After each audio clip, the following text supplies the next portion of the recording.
I have been on the hunt for a new camera to use every day. Your daily driver, the camera that goes around with you, you take all your pictures on. You know the one.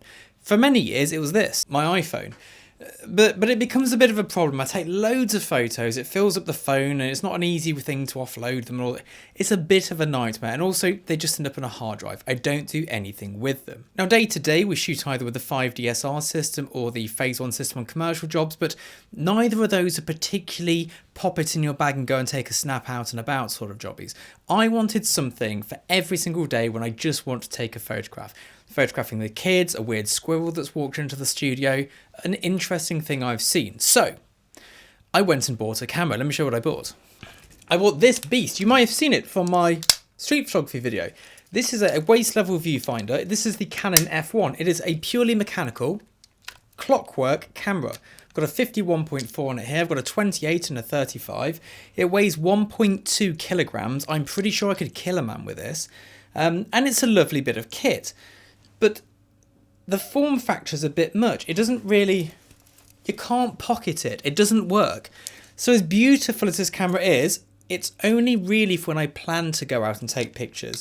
Get my little viewfinder going on and get my little, there we go. My image taking a go-go. It's beautiful. It's a lovely camera. I love it. I will keep these forever. Beautiful bit of kit, but it wasn't right, so I bought another camera, obviously. Weighing in at a mere 650 grams is my Canonet. Another Canon. I like Canon. They're just very utilitarian and they work. Doesn't need a battery, can take one. It's a rangefinder, which means you have two little pictures in here that you have to align. So you get this, and you got your little focus bit here. It's got a 41.7, so it's a good fast lens. Shutter speeds go up to 500th of a second. F1.7 to F16, got your shutter speeds here, got your apertures here. It's nice and straightforward. It's a nice travel camera, but I need a light meter. So already we've got an extra bit of kit, and then the light meter's going in here. I've got to get it out, meter the scene, make sure nothing's moved, get my camera, cock it. It was too much. I wasn't using it. So beautiful camera. I would definitely use it. We'll use it on sets. So when we're shooting, I'll probably have this with me, but maybe not because of what I've just bought. But I like the rangefinder. Again, fully mechanical, can take a battery like the F1, but doesn't need one. It's got beautiful brassing on it as well. It's just a nice bit of kit. I like it. Maybe it'll be my holiday camera. I don't know. With the light meter, of course. But yeah, again, bit of faff. So, weighing in at 200 grams is my new camera. Watch this. Aha. This is a point and shoot. This is what you would have had on your family holiday.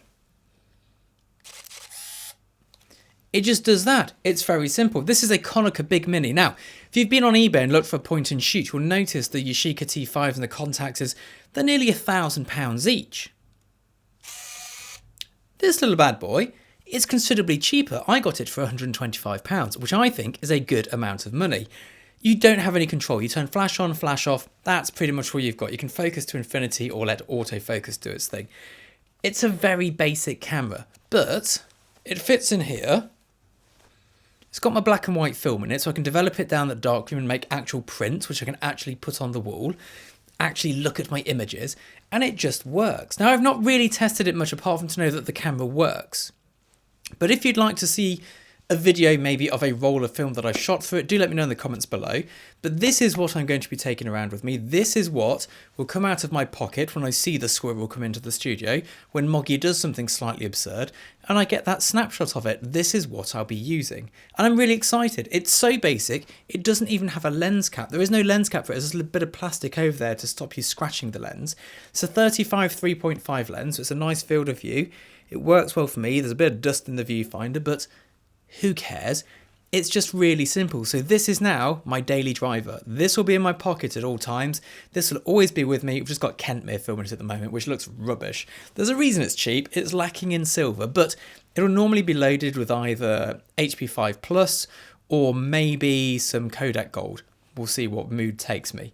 But yeah, I'm really excited to have this, really excited to have a daily camera again, which I'm actually hopefully going to use. Much like in the way with video, I have this beautiful 6K camera here that we're using that we need a light for and to edit the raw footage from. This is great when it's set up and good to go, but most of the time, if I need to make a quick YouTube video because I've had an idea, I'm not going to set all this up. I'll just get my little point and shoot out. Look at that. It's brilliant. Hit go, tracks me, autofocus, all the good stuff. It's just a really simple bit of kit. Pop a wireless mic on it and I'm good to go. So simplicity is key, but I just wanted to show you what I'd gone for my new daily camera as a pro. And this is from the perspective that I could buy anything. I could have bought a Yashica or a Contax, but I don't really want a £1,000 camera bouncing around in my pocket getting battered because it's a bit ripe for me. I don't want a Leica because despite them being the street photographer's camera, they're massive. So that's what I've gone for. Hopefully this doesn't inflate the prices of them, but you can get them on eBay very cheap at the moment. And they are nearly as good as a Yashica or a Contax. They're not as good, but they're nearly as good. They're pretty good bang for buck. And hopefully you can find something that you enjoy as well in there and just enjoy taking pictures daily again. So that's something I want to get back into. I've been so caught up in work over the last few years that photography's just taken a back seat. I just haven't had time for it in terms of non-work related images. If it's the kid's birthday party, I often just use my phone. I don't take a real camera with me. I'm shattered. I don't have, the energy to do that. But now I've got this camera. I love going to the darkroom once a week, and it'll give me something to develop without having any real pressure of creating good work. Because once you become pro, the pressure's always there. Everything has to be better than the last thing. And it's this constant pressure, and this just helps me remove it.